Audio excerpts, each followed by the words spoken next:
all for your patience, and sorry for that short little delay before I introduce the next item on the agenda. Thank you to Kevin for the roll call. Without further ado, I'm now delighted to introduce the next item on our agenda, namely a seminar on ageing and healthcare. My immediate instinct a short few years ago would have been to assume that this was not relevant for a young man like me. However, old age is always 15 years older than I am, in my experience. In recent times, I'm the first one to find the bathroom wherever I go, so I think my body is telling me something. The worst thing I find about getting old is that you start to lose your memory. And another thing is, you start to lose your memory. To chair the seminar and introduce the participants, can I ask you to welcome my club colleague, Conference Chairman Riogh O'Shea.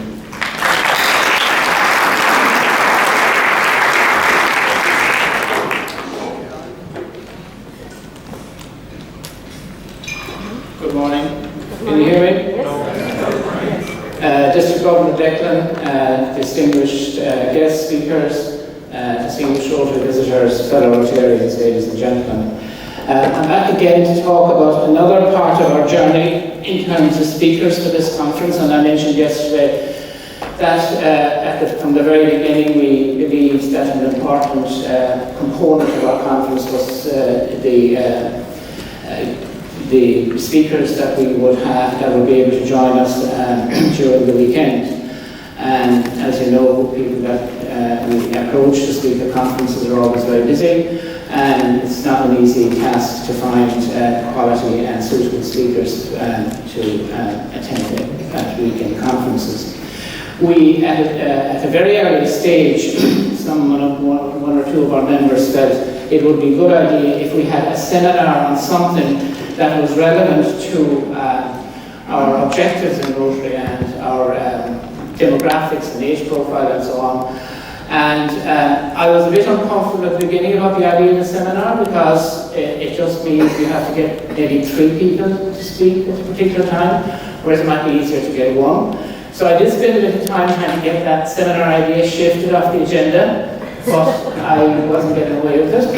And then one day somebody came along and said, why don't we do something on aging and health? And I thought, yeah, that kind of clicked. Because in another word, I am very privileged to be involved in the healthcare industry, in the sense that I sit on the boards of 2 of our iconic medical institutions in Cork, namely the Mercy University Hospital and Marymount Hospice. And so I said, yeah, I think I can relate to that topic. So this morning we're here, and I'm waving the Mercy University Hospital banner, and our first speaker is going to do the same, because I know him through the Mercy University Hospital. His name is Dr. Colm. He is a geriatrician by profession. He is legendary. He is revered, and he is the hardest working medical professional that I have ever come across. He is a really, really hard worker, and we are very lucky to have him to speak to us this morning. So without further ado, I ask Dr. Colm to address us.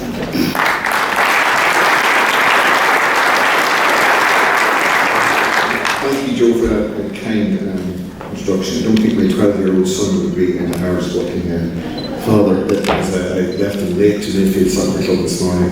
So I want to thank District Governor Declan, President Gerard, guests, and all of you Rotarians for the great honour of inviting me to speak here today. And it's a particular pleasure to speak in Cork City, not just because I'm internally exiled here as a cattleman for 13 years, because I only had to travel 3 miles to talk instead of the usual couple of hundred to a place like Dublin. So this is a really interesting and challenging topic, and it's sometimes too big to think about. And I would just want to bring you through, I work for the HSE now, and as Joe said, I'm a consultant in the Mercy, but I've been working as clinical advisor for the HSE now.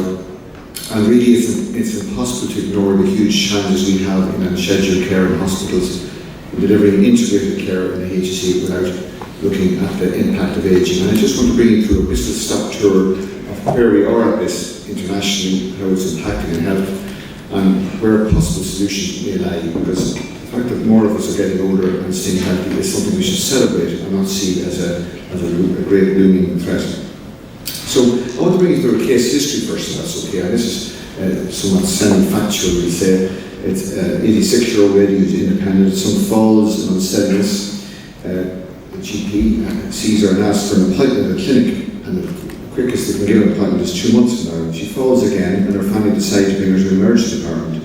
She's seen the emergency department by an SHO, perhaps a local or agency SHO, who's just passing through that emergency department, who will do what more junior doctors will tend to do, which is medicalise the issue, order lots of scans and tests. And given that some of our emergency departments are quite challenged, the lady may well end up on the trolley for 48 hours. If she wasn't immobile before, she certainly would be after. And she sees a geriatrician the second or third day. She's confined to bed as there's some concern over whether there's a fracture or there isn't, mobility worsens. Then she finds herself reclassified as delayed discharge or bed blocker by 2 weeks. She's referred to long-term care and spends remaining 50 days in hospital until a nursing home assesses when she's referred to long-term care. This isn't exactly fictional or surreal, because today in Ireland, if we go back to 5th of January earlier this year, there were 850 people in our healthcare system awaiting discharge, the great majority of whom were waiting for nursing homes. And that's the equivalent of a very large hospital in Dublin. So, what kind of hospitals do we go to? Joe alluded to the nursing hospital, which is actually one of the oldest buildings serving the hospital in Ireland. And this is a picture of the old Lord Mayor's house, built in 1754, taken over by the Sisters of Mercy in 1852.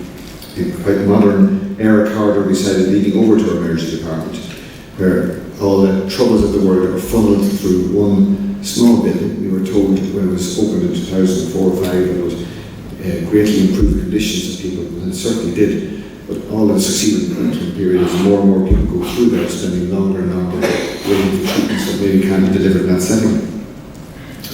So the Mercy Hospital, as I said, built in 1764 with Lord Mayor, he ran out of money, and it was taken over by the Sisters of Mercy in 1857. Initially 40 beds, 4 nurses providing acute care. It remains independent, but is now part of a larger hospital grouping.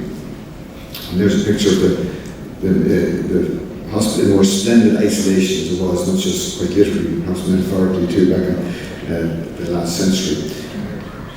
And if you go to the Mercy Hospital, you can open up the logbook and it tells you the kind of patients dealt with over the years.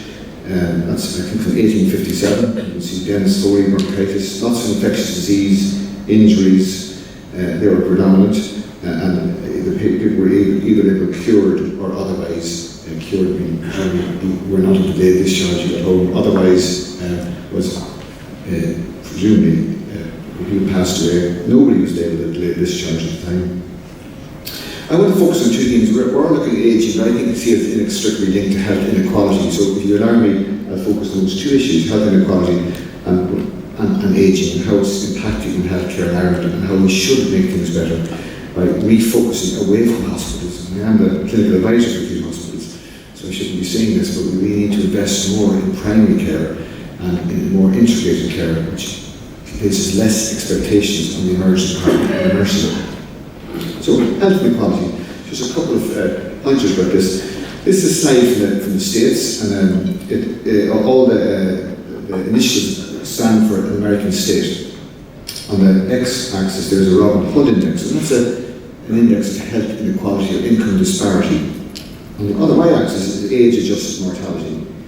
What you see in this graph is that as inequality in incomes increases, such as the state of Louisiana on the far right, your mortality increases. There's undeniable evidence has accrued over years in Britain and in the States that inequality in incomes, disparity in wealth is absolutely linked, unlikely to outcomes, mortality and morbidity. And in this, it isn't just a question of mortality. If you look at the way if all the states in the United States performed as well as the best performing state in the year 2005, an additional 75,000 lives would be saved if they all had access to the best performing state. Closer to home, this is Glasgow. This is the Argyll line, and I don't know if anyone knows the city of Glasgow. There's a small underground line there. The Argyll line crosses from the salubrious west end to the less salubrious east end. If you follow that Argyll line, each stop on it represents a drop of 1.7 years in male life expectancy. So the relatively affluent West End, the life expectancy for males is 75 years, females 83, the East End is 61, and females 74, in line with some developing countries. In Ireland, we have even less ability to celebrate or a distinction anyway for the states or for Scotland. This graph shows mortality from a range of chronic diseases for working age males between 1989 and 1998 for all causes of death. As you see in second A, it's relative affluent people, mortality is low, it's almost about 3 times the amount in second D, representing semi-skilled manual workers, unskilled manual workers, farm labourers. Why is this? Well, we focus all our attention, again, I think it's sacrilege to be seeing this as the clinical advisory of the hospitals. But this cartoon, if you look at what happens, we manufacture illness early in life. There's evidence now that in utero that the income disparity and poverty can have an effect before you're even born. Cigarettes, sweets, beer, given the people young age, leads to a whole swamp of people going down the river. We pick some of them out of the ambulance in the hospitals, but our impact on the overall population health is negligible. I'm going to turn to demographics, which is the main theme of today's symposium. There's so many graphs that will demonstrate how older we're all getting, and it's all put in the context of what a disaster this is for the country. Of course, this is something we should celebrate. In 1948, when the NHS was founded, 48% of the population did not reach the age of 65, or died, 40% died before the age of 65, and now 14% die before the age of 65. Now, if you reach the age of 65, your life expectancy is a further 21 years if you're a woman, and 19 if you're a man. So if you look at our population projections in Ireland, the orange bars, going up to 2041, we're going to reach that of pre-famine times of 7 million. But the big story is the relative increase in population over 65, which is the green bars. And once again, this graph shows the same thing, except closer to time, going to the year 2017. The relative increase in population over 75 is much greater than that of the general population. Now, if you look on our country, our experience in health over the past 5 years, we're second only to Greece in the absolute level of cutbacks we've had in the health service since the recession began in 2009-2010. But nobody ever included in this figure is the added impact of demographics. Because with an ageing population, there's increased demands on health and social services. And I'll show you a graph in a second that reflects that. So the budget restriction in Ireland, second only to Greece in the OECD, is that orange bit, that dip in health expenditure. But the added yellow bit is adding in the additional impact of our population as it ages through those years of recession.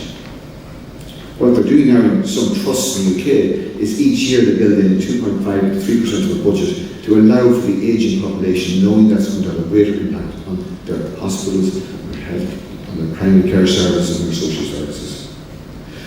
This is a geographic spread. We can see that the relative ageing of our population is greatest in the western seaboard, Kerry, Mayo, Leitrim, Sligo, Roscommon, Donegal to a certain extent, the Midwest, and less so around Dublin, where there's a relative unaging, or youthing, if you like, of our population.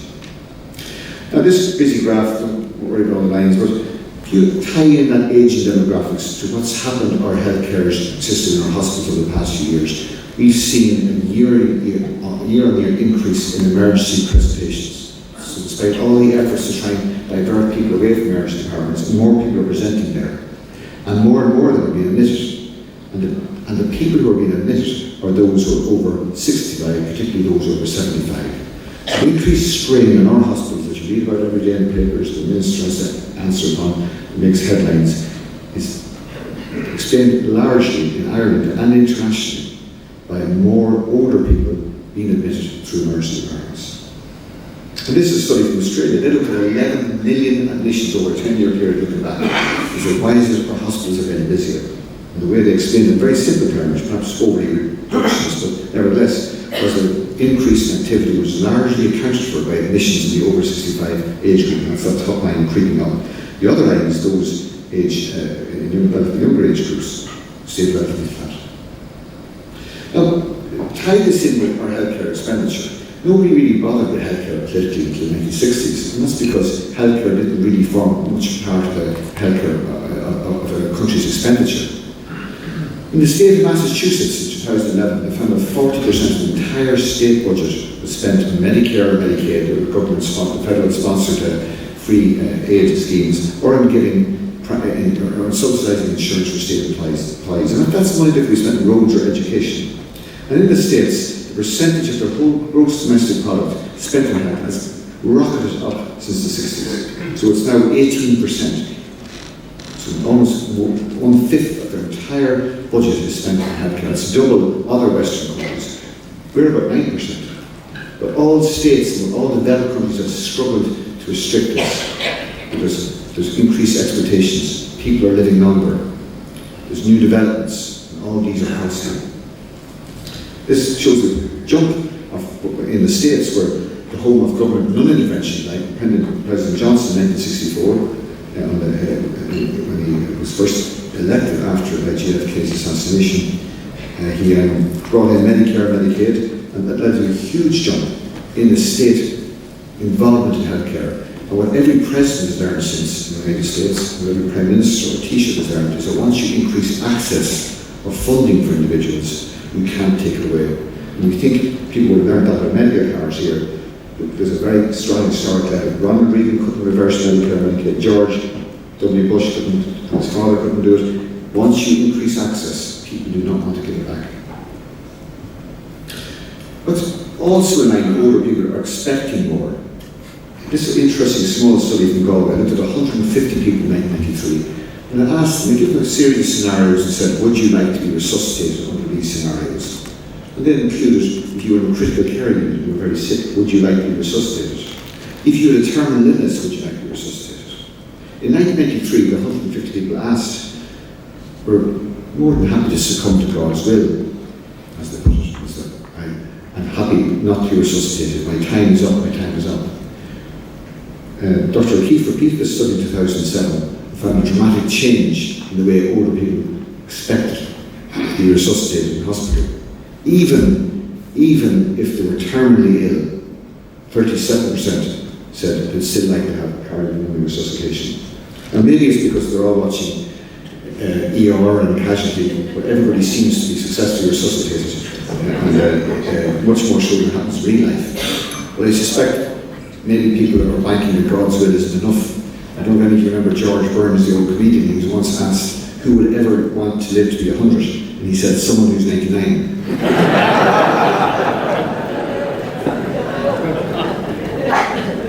So as a result, we see in hospitals, I'm a bit of a hospital animal myself, and I've worked as a GP, but we tend to see the same people with chronic illness all the time. And in an editorial in the New England Journal some time ago, Mary Tinetti, who's a great advocate for older people, a geriatrician herself in the States, said, medicine has yet to acknowledge the ethical and practical predicament of having created a population of incurable, fragile, and not yet terminally ill people without concurrently developing a healthcare system that can meet their needs. And recently, Atul Gawande, who's a neurosurgeon in the States, wrote a book called Being Mortal, and I would recommend it to anyone. It's very readable. Doctors should read it compulsorily, but it's readable for anybody. He said, the waning days of our lives are given over to treatments that addle our brains, sap our bodies for a sliver's chance of benefit. They are spent in institutions, nursing homes and ITUs where regimented, anonymous routines cut us off from all the things that matter to us in life. Our reluctance to honestly examine the experience of aging and dying has increased the harm we inflict on people and denied them the basic comforts they most need. How do we decline? So morning, a lovely Saturday morning. But how we used to decline on the top left was we lived well and then we suddenly declined and died. A lot of us would like that model, especially what happened at 3 o'clock in the middle of the night and we didn't know about it. The other three models, unfortunately, are increasing pattern. Entry, re-entry, so you have sudden neurological impairment, such as a mini stroke, you recover, another impairment, sudden stroke, and so on. And then prolonged dwindling, as I call it, where you totter along, deteriorate gradually until you reach a threshold where you can't manage. And sudden neurological impairment, you see a sudden deterioration, slight recovery, and on to death. But this reflects medical success and a degree of corporate failure, and that we managed to keep people living longer, as if it's an end in itself, without looking at the quality of life that is there or indeed not there. So what do older people want? Well, this has been very well studied. And the UK now, when they're reforming their urgent emergency service, they go and ask patients. It seems like a radical idea, but isn't it lovely that you can go and ask patients first? Older people want to live at home. They want to be facilitated to live at home. They want to have services that are timely, accessible, local, and they want to be able to access healthcare when they need it. All very simple. But our hospitals want it, again, it's sacrilege for a hospital advisor to be saying this, is hospitals generally like for hospitals to add to the services they provide, to empower themselves with the idea that they can provide all range of services. But it's self-evident that they no longer can manage the demands, the expectations, and the changing demographics. And the King's Fund, which are an agency in the UK, and look, they can take an eagle-eyed view of healthcare and make policy statements which are very sensible and well written. They said the healthcare workforce is not, or the healthcare service is not currently designed to staff an integrated system in which patients move seamlessly between organisations and more patients have their care managed outside hospital. Specialist knowledge is concentrated in the hospital. Moving care outside will require redistribution of roles and responsibilities across the workforce. So how should hospitals look if we were to reconfigure them? I make no apologies for speaking from a hospital perspective, because I'm going to have to help in changing this in my role. We can carry on with hospital as an island, and the Mercy Hospital has perilously come close to being an island on a few occasions during my time there, not least November 21st, 2009, it was landed off and the rest of it. The River Lee kind of came to meet us. But in a metaphorical sense, it's a fortress mentality with mounting pressures and a reluctance to live they can't manage.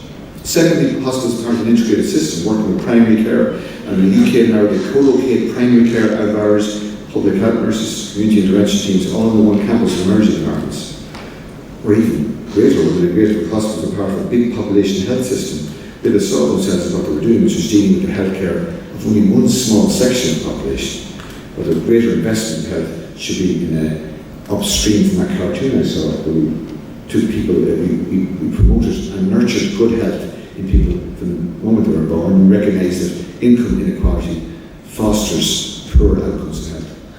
So, to go back to my case, I'll finish with this. How would Mary's care look if we had a more integrated care system, less hospital-dependent system? She would call a single number, they have one in NHS called 111, she would be seen by an outreach nurse that day, who would triage her and say she needs an urgent visit. She might be seen by a community geriatrician the following day, referred to an ambulatory clinic, we have one in St. Finbarr's Hospital in Cork, seen by physiotherapy and occupational therapy, any tests were ordered that day, a programme of mobilisation, perhaps a home visit by therapists. No hospital visit required, and would be able to remain at home. Instead of defaulting to admission and to lying on a trolley and staying in bed where our outcome is doomed from the outset. Early Michael, thank you.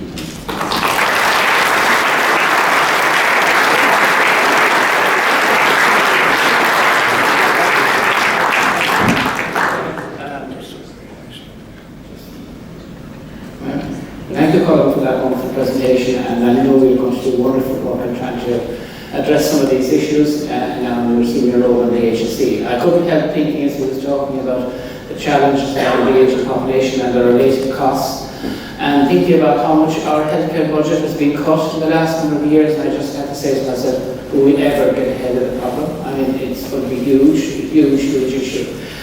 One other point I wanted to pick up, Colm mentioned Atul Gawande, book, Being Mortal. I'm a great fan of that man. His books are very readable. I would recommend you get them. They don't cost very much.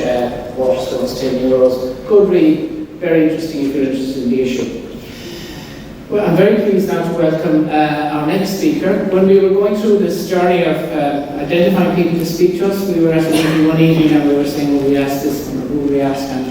And Sheila Lucy, the wife of one of our members, Dennis Lucy, said there was a wonderful woman on the Brendan O'Connor show on Saturday night, and she was really, really interesting, and you should really consider very carefully inviting her to speak at the conference. And I would normally be in on a Saturday night, but I did go home that evening and go back and play back, and I heard the wonderful woman speak, and I immediately made contact with her, and she very kindly agreed to address our conference. Margharita is a visionary in terms of how we should all be preparing for our old age. She has very interesting stories to tell. She also has a background and connection with the Mercy Order because she trained at the National Hospital in Dublin, and now she's director of Macaulay Place in Naas, which was a former Mercy Convent, and she'll tell you all about that. Can you welcome please Margharita Solon?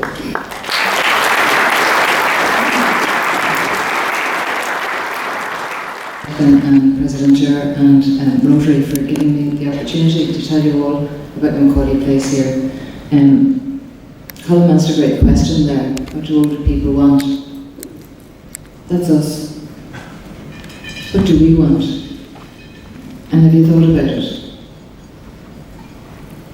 And what I'd like to do today is just give you a presentation on what we've developed in Naas. We've developed a place that we would choose to live when we're that older person. I believe old age is officially at 55. I hit 60 this year, so I'm an older person. So what do we want for us? Not what are we going to develop for them. And what I'd like to do with the presentation is just give you a little bit of a background to who we are, Rotary Housing Association, who developed Macaulay Place, and show you the development, show you some of the people, but ask you to go away with 4 images. And bear with me while I give you the first one. I want you to bring this image home with you, please.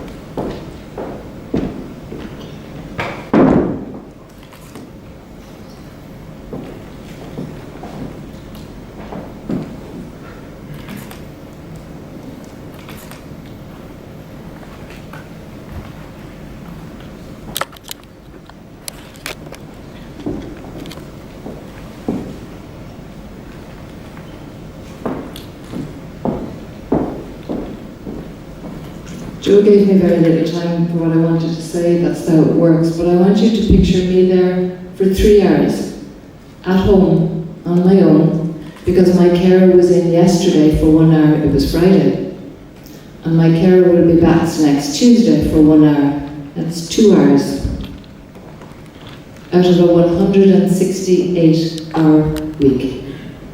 What am I going to do for the other 166 hours? We need more choices. So our vision in Macaulay Place was to bring older persons to the heart of a vibrant community, and our focus is not on older persons, but on creating a vibrant community. The second image that I want you to take home with you is, the first is, will it be me, that older person in the chair? But the second image is, will I be old? And the thought to bring home is, will you? When I was celebrating my 60th birthday, I've come out this year in Prague, I saw this poster, and it really touched me, because I've had a huge sense that older people were all once our age, and we will all be theirs. So this lady, as you see her now, will I be her age? And how will I be, and where can I be? But if you look at the picture of her younger self, how does she see herself? And I used to have this idea that I'd love to develop a t-shirt of myself to show younger kids, like, this is who I was, that's what I was like when I was a baby, that's what I was like my first day at school, and another picture on my t-shirt, that's what I was like for my first communion, and that's what I was like the first day I went to secondary school, and that was my first day in nursing, and that was the day I graduated. And this was me the day I married, and this was me as a young mom, and this is me as 60-year-old, and. So I'm the sum of all those parts, not just that older person that everybody sees. And it's to break down that stereotype. What's really interesting, I did a bit of research on this poster, and turns out this lady was on a train. I think she was Estonian, but it was in Germany. And she was engaged to be married, and a German officer that she knew propositioned her and asked her would she go with him for the night, and she said, like, no, you're married and I'm engaged. So she was put on a train and put into a concentration camp. So this old lady had a lot of stories to tell, and so have we. So it's just to break down that whole thing about that's old and that's young, but we're all on a journey, and what's there for us. So I just love that picture. Okay, Nusnary developed Macaulay Place. We're a housing association. We're not for profit or charitable status. We're located at Macaulay Place in Naas. We're governed by a voluntary board of directors. Directors receive no remuneration, and our organisation complies with the governance code for the community, voluntary and charitable sector in Ireland. I didn't realise that one of our former board members was actually here tonight, David Wright from Naas, from Newbridge Rotary, and David has been just a huge of huge value and a great resource to the organisation, and as a non-director will continue to work with us. The list of our board of directors. The development itself, it consists of 53 apartments in the centre, and I really mean in the centre of Naas Town, so that it's within walking distance from me, even if I'm on a walking frame. It is an arts and culture centre, a community centre, the convent tea rooms, open to the entire community, a volunteer hub. We couldn't do what we do without our amazing volunteers. A Renaissance charity shop, and we have plans for a health through learning centre and garden. Kenny had a picture of Michael O'Leary with the dog. It's amazing what a dog can do to evoke thoughts and emotions and feelings. This is Max, and he lives on the Dublin Road. And every dog owner knows that a dog needs more than food and shelter. A dog needs positive affirmation. It needs the expectation of the unexpected. We're going out for a walk, we're going right, we're going left, we're going in the car, and children come into the house, adults come into the house. There's a whole load of life going on all around them.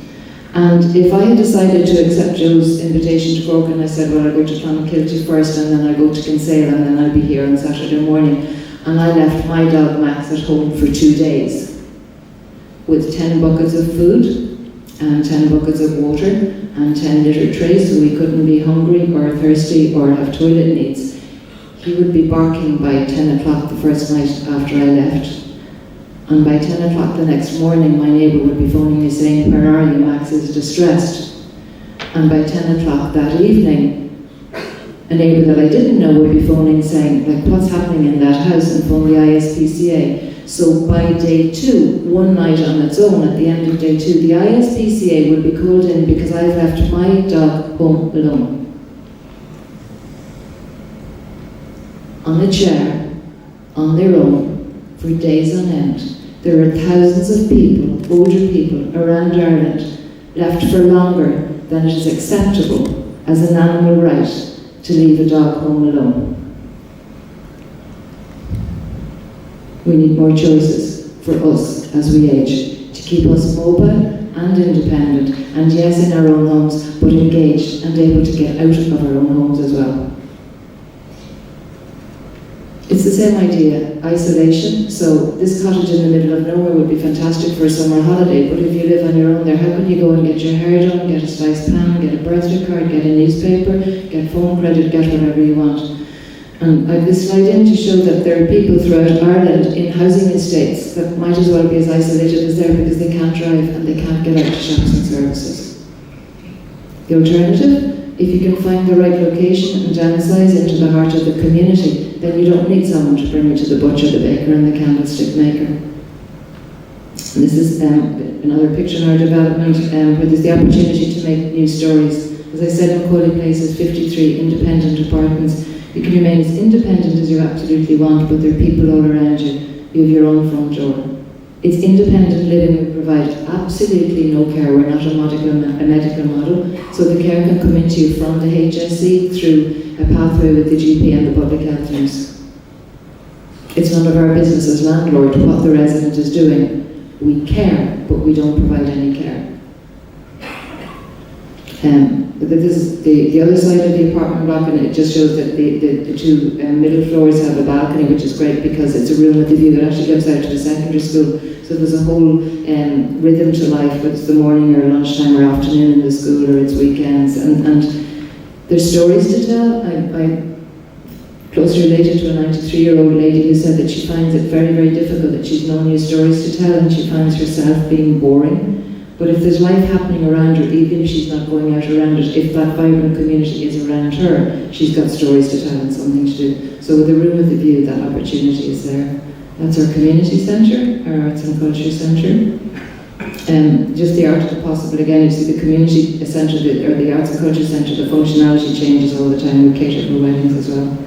This is the convent tea rooms where we do our in-house baking. So the sensory stimulus throughout the whole development. So you've got the sound of all the different people coming into the place, the smell of the home baking, and the clatter of well, not the clatter, but the tinkle of the china cups. We make tea with tea leaves and served in teapots with the tea cosy made by the craft group in Macaulay Place. The residence lounge, again, the whole place was designed for us. It wasn't designed for notional older people, because the default is to kind of an institutional model, because, well, it's for them, but it's not. It's for us. We are, not we will be, but we are the older people. So what do we want there for us? So the parquet flooring, the interlock curtains, the height of the chairs is important. We got them designed an inch higher than the norm, so that with arthritis it would be much easier to sit up and down, and we could maintain our dignity while we're getting in and out of the seat. Our volunteers, we've a new volunteer coordinator now, working with a very dynamic group of, as I said, up to 100 people. We recently opened a charity shop, which is super to help us with our revenue stream, but it's also another place for the residents to go and be part of, another place where the residents can volunteer, and just another connection out into the community. This is, I don't have a word for it. I just think it's amazing what we're doing here. It's our proposed health through learning centre. What we want to do is to show that through learning something new, we can maintain a level of health and well-being that's deteriorating, like on the graph that Colm showed. That's slow push down. So we want to keep the level of health at this level and have it back to as it used to be, a bigger dip at the end if possible. So if I'm that older person in my house and I'm not getting out at home, where can I go? Where can I go that I don't have to be meeting somebody, that I don't have to be signing up for something, but that I can still be in my community, intergenerationally mixed with all ages? So this building, the one that you can see the light coming in through now, would be the community lounge. So anybody in the community can come into this community lounge. Whether I'm an older person and I've got a taxi down to bring me down there, whether I'm an unemployed parent who's dropped my child into school, whether I'm somebody who's got mental health issues and just needs to get out of the house and get away from the place, a carer who's providing care and just wants an escape, anybody in the community can come into the community lounge. But through the community lounge, you go to 3 different making spaces. So there will be weaving, wood turning, flower arranging, basket making, all that sort of tactile, hands-on stimulation thing that will be going on, that will be used to connect people. So instead of me having to eyeball somebody at a class or something else, we can be down like this doing something, but making the connections through the arts. And then this 93-year-old person I told you that has no stories to tell, gets a taxi down to the community lounge for the day, has loads of stories to tell when she goes home, but now she's in the heart of the town, and she's now able to walk from here out to the butcher, the baker, the candlestick maker, get what she needs and go home again. But that's kept her mobile for longer, or me, as opposed to them. Us? That's the garden that leads out from the Health Through Learning Centre, which means it is a space that I, as an older person, or any of us, can walk and not be afraid of a bus or a car or a bicycle or a buggy or anything knocking us down. It's much easier to maintain that level of mobility.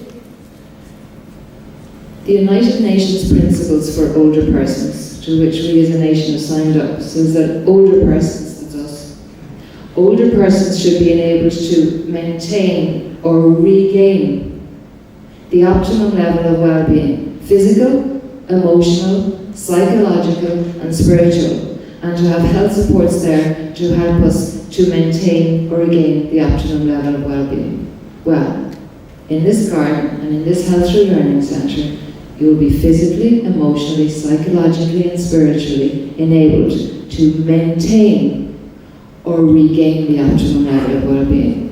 As Dr. Colm said, the people go into hospital and they're waiting for so long to be discharged out, older people, frail people, that quite often they can go in mobile and they come out immobile. And they've almost been incubated for long-term care. We've almost been incubated for long-term care. It happened in aunt of mine very recently. But supposing that we get out of hospital and we can just come down to this place, spend a few hours there, social prescribing, and then go back home again, we're staying well and we're staying mobile, I think it's a model that could be adopted internationally. The river is part of the boundary to the garden. That's just a look in at the spaces in the building where you can see where the creativity will be going on. Okay, so that's the infrastructure, that's the development. But then the people around Macaulay Place, I think it's really important to have the expectation of the unexpected. As that older person sitting in the chair, whoever they are, or if it's me, not expecting the doorbell to ring, not expecting anybody to come in, not expecting a phone call, I'm not using my brain power. I'm not pumping that bit of adrenaline, who's coming next, or what's happening, or who's at the door, or I better get dressed, or I better get ready. I'm just there. And it's in expecting something new that we pump that bit of adrenaline that gets us to pump the noradrenaline and dopamine, that gets the brain axis in our brains firing. And if I'm sitting not expecting anything to happen, am I losing brain function? And is that, even though I'm in my own home, incubating me for long-term care? So we need the expectation of the unexpected, as all of you guys have here today and over the weekend at this wonderful Rotary conference. So in Macaulay Place, this is the community centre. It could be Alcoholics Anonymous, it could be the Scouts, it could be Tai Chi, it could be yoga, it could be a mother and toddler group. So there's something new and vibrant happening all the time. We did a year-long intergenerational community arts project. I could spend a whole session speaking about that, but just we use the arts as a tool to connect people together. Invaluable support. In fact, Naas and Newbridge Rotary have supported us, Naas Lions Club have supported us. This was funding, it was a golf classic that was done on the lines of the Ryder Cup, where it wasn't the Europeans against the Americans, it was much more serious. It was people from Tipperary, the Chukka-Chukkas, against the rest of the world. That was really serious. It was unbelievable. If anybody wants to know what a Chukka-Chukka is, how Tipperary people got the name Chukka-Chukka, I'll tell you later. Okay, but it was amazing. And that raised €101,000. We couldn't have done what we did without the local community support. Because Macaulay Place is by us and for us. Children that supported us in 2010 are now growing up with us and volunteering with us and been trained, given barista training and food handling and training with us in our tea rooms, and they use that then when they go to college. And so what they've given to us, we give to them, and they grow up with us. President Higgins honoured us with a visit in 2012 and recommended us as a national exemplar. And I think it's wonderful that it was President Higgins that was the president at the time, because he spent so much of his life promoting human rights and the arts, and they're two of our main focus. Are we right for time, Joe? Okay, another minute or two? Okay. So volunteers, what volunteers I said just really quickly, I would say hi to old people. Now if I pass them on the street, I used to feel they were looking at me and judging. So it was that, sort of, they're the old people and they're the young people, but we've just woven the fabric of community back together again in Macaulay Place. One of the tenants, I think this is very poignant, I've had my pain medication since I moved in here. So this lady had a terminal condition when she moved into Macaulay Place, when she became a resident. And because there was so much more happening, her condition was still the same, but she was releasing happy endorphins, which pushed her pain level down. The first image I wanted you to take away was of that lady in Prague, at the poster. The second image was in the chair. The third image was the dog. Human rights. Not animal rights, but human rights. And the fourth image I'd like you to take away is this intergenerational solidarity, which really speaks to me all about what Macaulay Place is. This was one of the intergenerational community projects that we did. And if you look at the gentleman on the left, handing the plant to the student on the right, or actually, is the student on the right handing the plant to the gentleman on the left. So it's total mutuality, totally focused on what they're doing, holding something that's going to grow together in an old environment with new growth. So yes, our future here, our future is in our hands. And what do we want? We need more choices. There's a great old Irish phrase, it's in the shelter of each other that people live.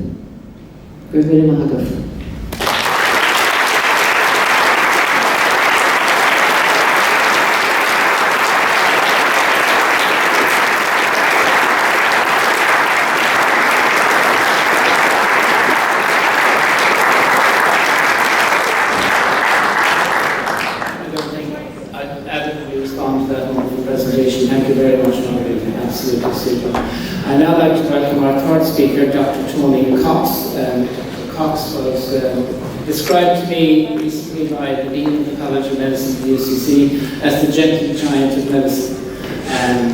An absolutely consummate general practitioner. When I spoke to him in the last 2 weeks, he was on his way from visiting an 95-year-old patient, and he was on his way to the nursing home. He is very engaged. He is the past president of the Irish College of General Practitioners. He's very engaged with the challenges facing the primary care sector of healthcare, and I'm sure he has some interesting observations which maybe Dr. Henry might also take on board. So could we welcome please Dr. Tony Cox.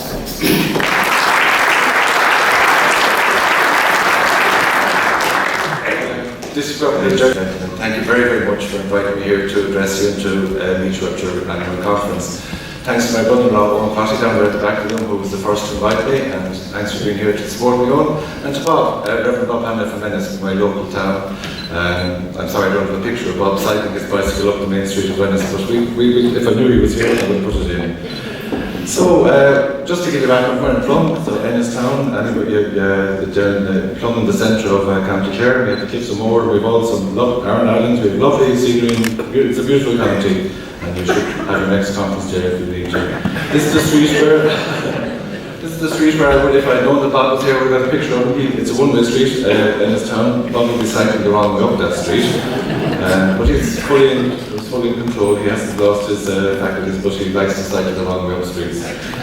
Cliffs of Moher, everybody, we have a beautiful country, but we've got a limestone pavement in the burn. As I say, you should visit it. So, structure of my talk, I was going to explode some myths about ageing, and I was going to give some truths about ageing, just a few facts and figures on what the government are planning to do and how they're going about doing it, and just the view from where I see it from the general practitioner's point of view. So, myth busting, we have this negative stigma about ageing, and if you ask people what do you think about ageing, it's inevitable. Our brains are going to decline, we'll all get dementia, our best years gone, we're finished working, we won't be able to contribute, we'll end up all bad-tempered and miserable. A few more, we'll end up dependent, we'll all wind down, and there's nothing we can do about our old age. Thankfully, these are all myths. But you get this image that we're all going to have to go out and purchase one of these things, or things are even worse, we're going to have to go down to our local Volkswagen garage, which is now defunct, and we're going to have to buy one of these babies. But the answer to all these myths is no.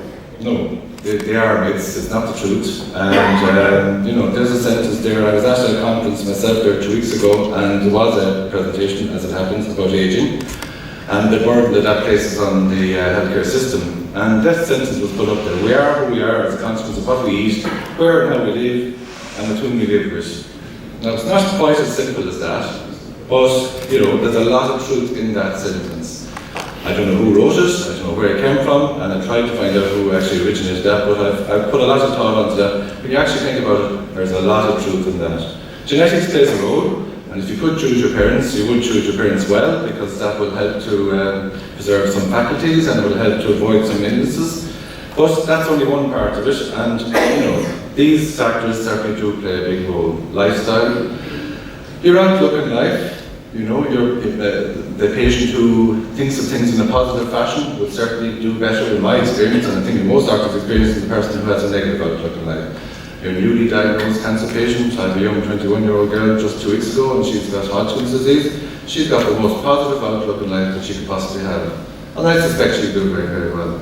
As opposed to the person who's frightened, who's scared, who feels that this is the end, they're not going to get better. I think this girl is starting off from a good point of view already. Where you live, the healthcare provisions that are there, obviously in deprived, poor countries, your health outcomes will not be as good as it will be in more affluent, well-developed, well-serviced medically countries. Diet, of course, moderation in calorie control, which can be difficult for us all, but obviously that is going to help as well. And mental alertness, keeping aware, keeping yourself stimulated, keeping yourself on your toes, and physical fitness. And physical fitness is important. I just have that. You can improve your fitness at any age. Exercise is important, and it's also good for your own mental faculties as well. Just some truths. Older people are better at making more complex decisions than younger people. You have a lot of experience, and that experience counts for something. You know, and some cognitive skills are unaffected by old age. We retain our general knowledge, we retain our vocabulary, and it's not all doom and gloom. The prevalence of dementia in the UK seems to have taken a little bit of a dip, and the incidence of new cases in the USA seems to have fallen or certainly leveled out. So it's not all doom and gloom, but you know, if you're projecting for the future, certainly we do see that with the ageing population we're going to have an increase in the number of patients with dementia. McDonald's found that the over 60-year-olds are some of their most rewarding and productive workers.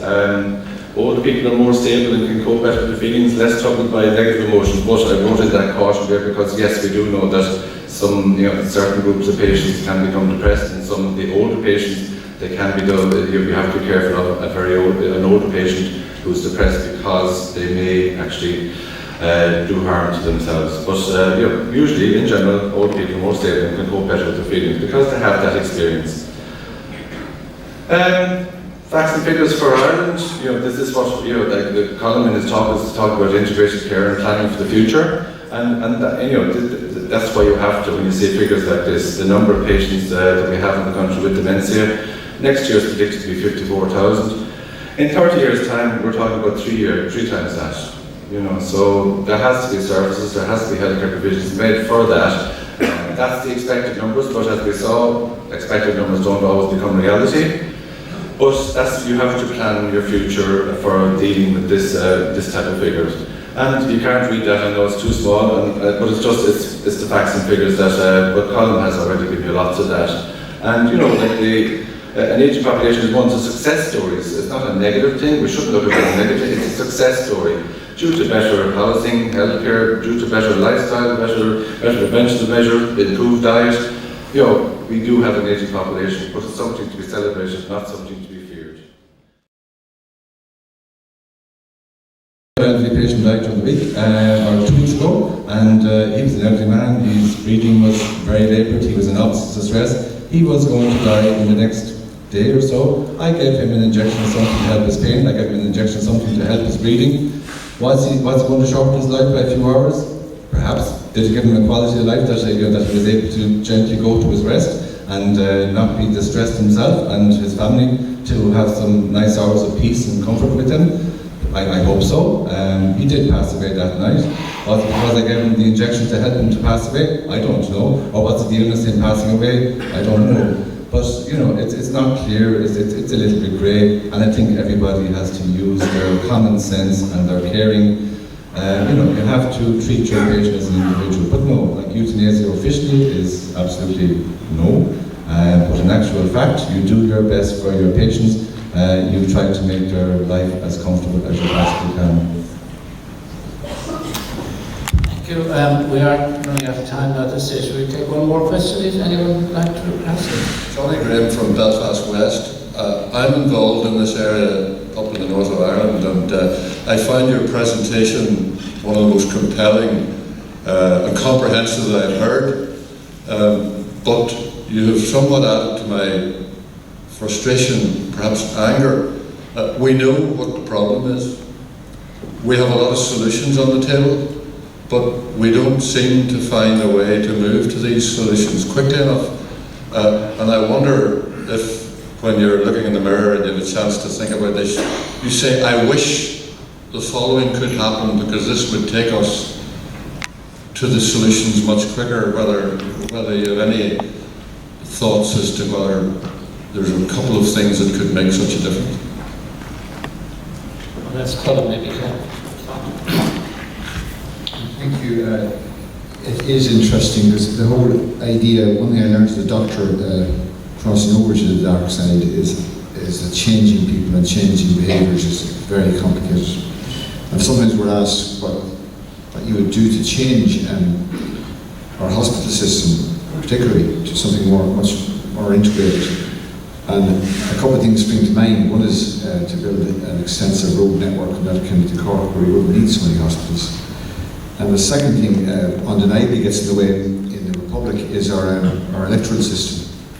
Because our electoral system, our electoral cycles mean that we suddenly focus on waiting lists or on trolleys in a very short-term way, without allowing the real elements of change which are required to influence behaviours, to change models of care to take place. Well, finally I'd say is that one of the secrets of changing behaviours is of course funding. The moment we fund a certain healthcare system we deserve, which we incentivise patients and staff to channel everything through the hospitals. Changing that is very complicated. It involves incentivising and prodding people to seek alternatives to emergency departments. Somebody once said, how do you herd cats? And the answer is you move the food somewhere else. So change our system, I think first of all, improve the linkages, transport linkages, road and surrounding hospitals. Our electoral system, which is far from being common, but it is a difficulty undeniably, because it means if as a TD, whether or not you get elected depends on 5 or 6 second or third preferences. It means any change in your local hospital will be resisted. And finally, the funding system has to be looked at.